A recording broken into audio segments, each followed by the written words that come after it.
பிரியமானவர்களே, இயேசு கிறிஸ்துவின் இணையற்ற நாமத்தில் உங்களை வாழ்த்துகிறேன். இந்த மன்னா டுடே என்ற டெய்லி பாட்காஸ்டை கேட்கிற உங்கள் ஒவ்வொருவரையும் கர்த்தர் தாமே ஆசீர்வதிப்பாராக. யாத்ராகமம் 34வது அதிகாரம் 10வது வசனம் இப்படியாய் கூறுகிறது: அதற்கு கர்த்தர், இதோ நான் ஒரு உடன்படிக்கையை பண்ணுகிறேன், பூமி எங்கும் எந்த ஜாதிகளிடத்திலும் செய்யப்படாத அதிசயங்களை உன் ஜனங்கள் எல்லாருக்கும் முன்பாகவும் செய்வேன். உன்னோடே கூட இருக்கிற ஜனங்கள் எல்லாரும் கர்த்தருடைய செய்கையை காண்பார்கள். உன்னோடே கூட இருந்து நான் செய்யும் காரியம் பயங்கரமாயிருக்கும் என்பதாக. கர்த்தர் செய்யும் காரியங்கள் பயங்கரமாயிருக்கும்.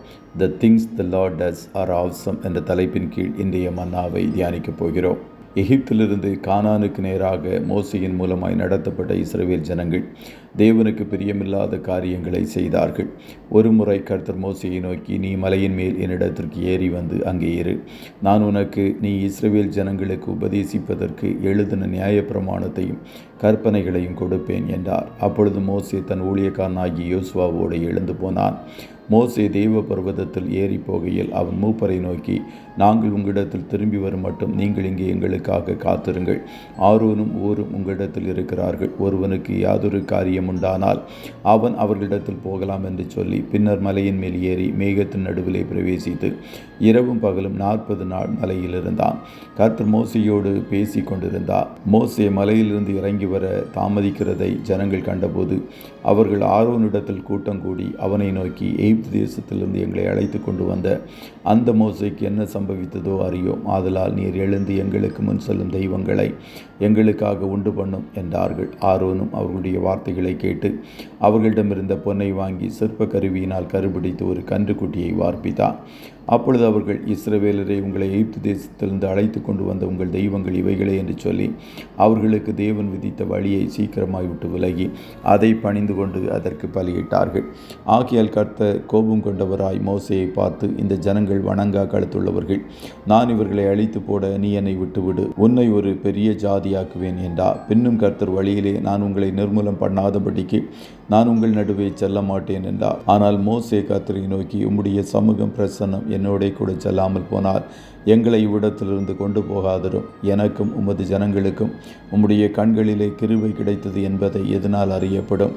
நீர் எங்களோடு வருவதனால் அல்லவா? இப்படியே பூமியின் மேலுள்ள ஜனங்கள் எல்லாரிலும் நானும் உம்முடைய ஜனங்களும் விசேஷித்தவர்கள் என்று விளங்கும் என்றான். மேலும் மோசே, உம்முடைய மகிமையை நான் காண வேண்டும் என்று வேண்டினார்.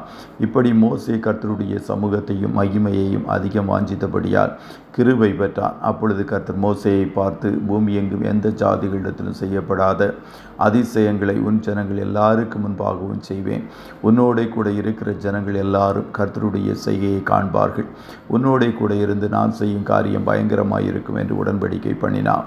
இன்று பரலோக நாட்டை நோக்கி பயணம் செய்கின்ற நீங்களும் உலகத்தால் கரைபடாதபடிக்கு உங்களை காத்து கொண்டு கர்த்தருடைய சமூகம் பிரசன்னம் எப்போதும் என்னோடு கூட இருக்க வேண்டும் என்றும் கர்த்தருடைய மகிமை என் மூலமாய் வெளிப்பட வேண்டும் என்கின்ற ஆசையோடும் ஜீவிப்பீர்கள் என்றார். கர்த்தர் உங்களோடும் கூட இருந்து பயங்கரமான காரியங்களை செய்வார்.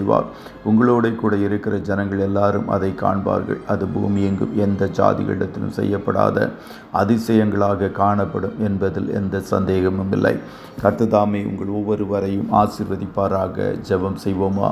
நல்ல தகப்பனே, உம்மை நன்றியோடு துதிக்கிறோம்.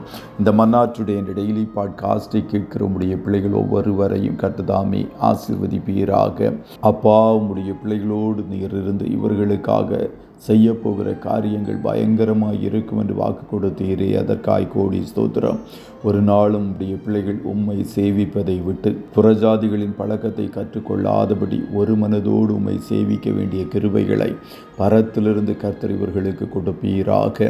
இன்றைய தினம் உம்முடைய பிள்ளைகள் கையிடுகிற வேலைகளை ஆசீர்வதியும். போக்கிலும் வரத்திலும் உடனரும் கண்மணி போல காத்தொருளும். ஆட்டுக்குட்டியானவருடைய இரத்தத்தின் பாதுகாப்பிற்குள்ளாக ஒவ்வொருவரையும் கொடுத்து இயேசுவின் நாமத்தில் வாழ்த்தி ஜெபிக்கிறோம் நல்ல பிதாவே. ஆமென், ஆமென்.